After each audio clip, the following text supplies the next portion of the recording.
So, mga ilan na araw ko nang tinetest tong radon dito sa bahay. Ginagamit ko tong tester na to. At kung makikita nyo, nasa 7.187 ngayon umaga. Kaya medyo mataas siya kung ibe-base dito sa sinasabi dito. Kaya kailangan natin talagang i-remediate yung area.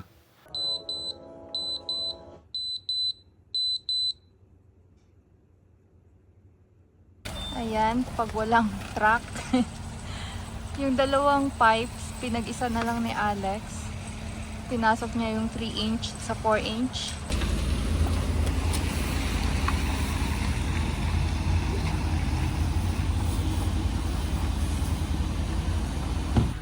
Ayan, sinisecure pa ni Alex para hindi mag-move.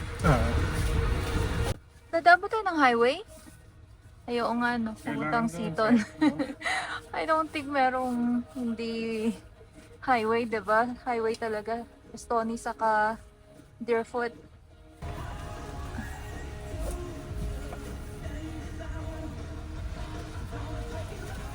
Tamang-tama yung music ah. Danger zone! Nagtatabas ako ng mga tubo. So gagamitin ko para mag-remediate nung radon is isang 4 inch saka 3 inch. So ito na yun. Tatabasin ko sila para malina yung kumbaga yung gas palabas ng bahay.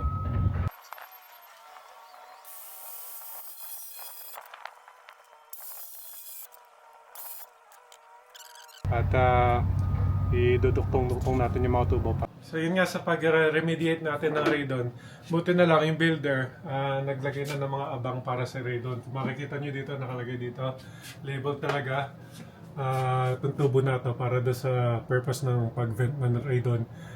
Mangyayari niyan, manggagaling yung radon sa ilalim ng bahay at ibubuga do sa taas ng bubong yung gas. Ito pa, yung isa na nanggagaling doon sa ilalim ng slab. Nakamarka din. Tapos dito pala tayo magduduktong ngayon para makompleto yung buong system at ma-vent yung gas sa taas ng bubong ng bahay. So ito yung mga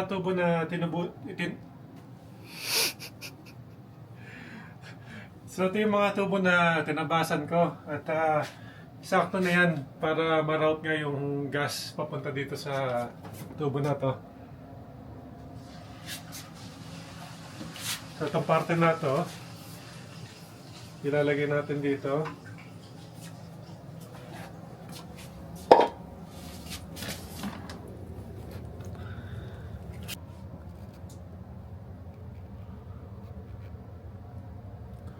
So yan ang magiging itsura niya.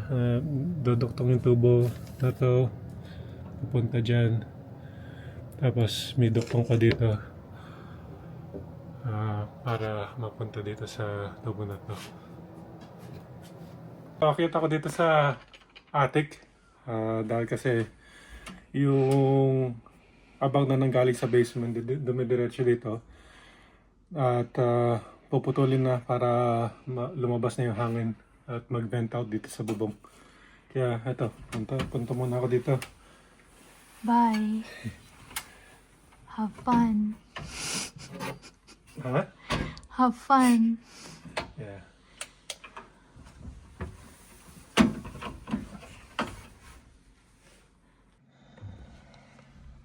Ayun, medyo madilim dito kaya nagdala ako ng flashlight. Ito yung bagay doon, nandun yung kailangan buksan na tubo para dito sa loob ng attic magbe-vent out yung radon gas. According naman sa builder, enough yung ventilation dito para buksan lang yung tubo na yun at dito lalabas yung radon gas. Kaya titingnan natin once na-activated na yung system, i-monitor ulit natin kung bababa talaga yung gas na nagbe-vent out dito sa loob ng bahay.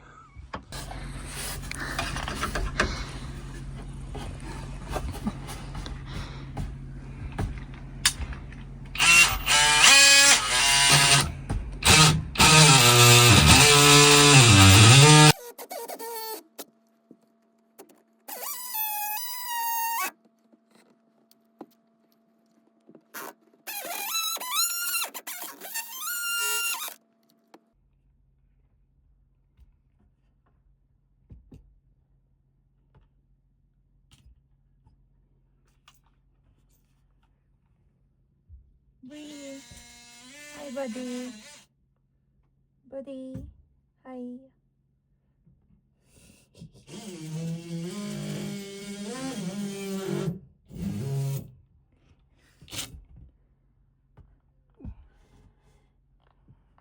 Yan na. Tanggal to. Maluwang?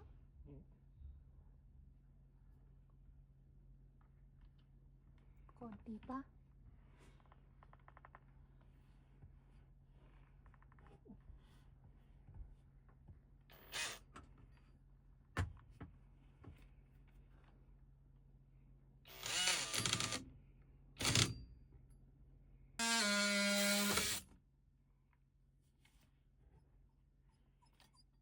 It's okay, buddy. It's okay. I'll be right down.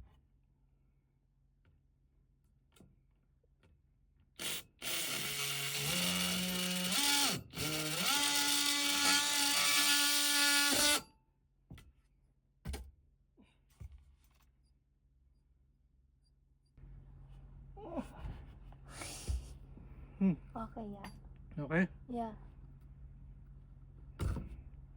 Ayan, kuha na tayo.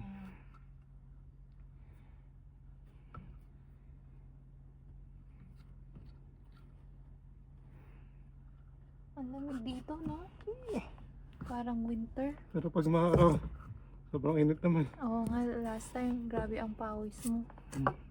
Okay ka naman? Ano, may mga pako-pako. Ay, oo Ano nga, nga? no? Oh my gosh. Umakit sa attic. Ayan ako focus ko. Ayan. Mamakit sa attic. Mag-iingat kayo dahil Ang dami. nakabaon niya yung mga pako na yan. Mm-mm. Siyempre dahil nga nilalagay na yung mga shingles. Yeah. Kaya ingat yung mga ulo niyo kung akit kayo sa attic. Pero DIY kasi yung ginagawa namin para makatipid and kaya naman ni Alex. Kaya why not, 'di ba? Kung makatipid, bakit Tipid. hindi? Mabigat. I'm not gonna carry this down, ha? Okay, baba na ako dahil may umiiyak na dun sa baba. Hi, buddy! Ayun, nakikita niyo siya. Ayun, no? May manananggal. Half. Yung body niya.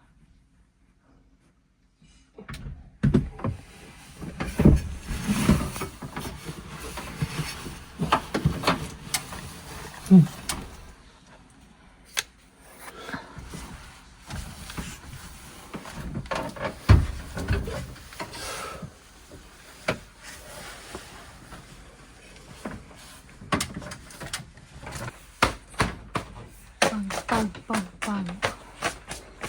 And then vacuum mamaya.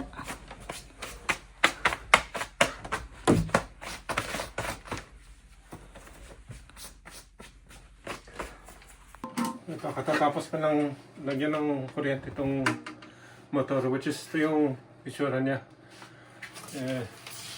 Ngayon ikakabit ko dito sa mga tubo na pinagduktong-duktong ko para ma-vent out na nga yung radon.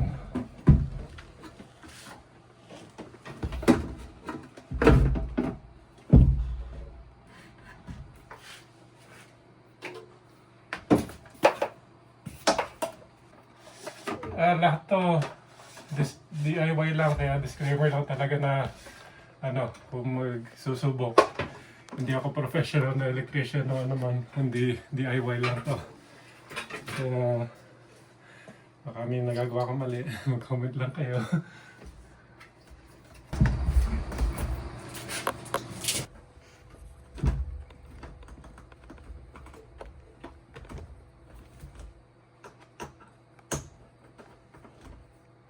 Ilalak mo na yan? Yeah, so nilalak ko ito. Pinili kong connection dito is Flex. Hindi ko alam kung ano siguradong pangalan dito, pero parang Flex coupling. Para kung kailangan ng maintenance, kailangan ng palitan yung motor, matatanggal-tanggal nyo.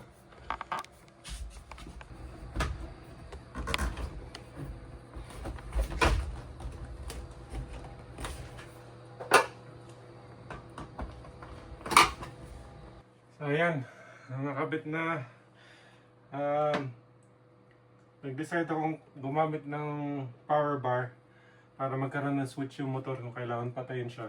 Kaya ito, tignan natin.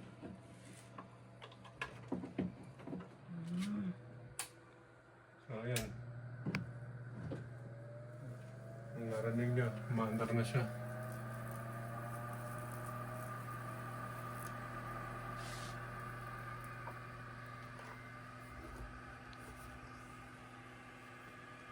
So, titingnan ko ngayon doon sa taas kung aabot yung hangin hanggang doon sa bubong.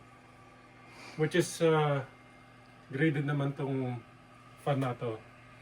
Para sa square footage ng bahay, enough na mabugay yung hangin doon sa taas ng attic. Good job.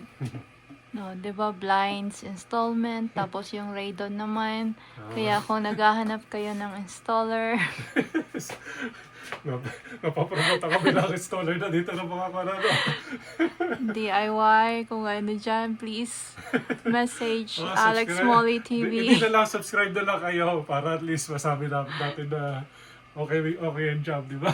Oo nga, yung mga DIY. So, mag-comment din kayo kung gusto nyo siyang mag-DIY sa bahay nyo.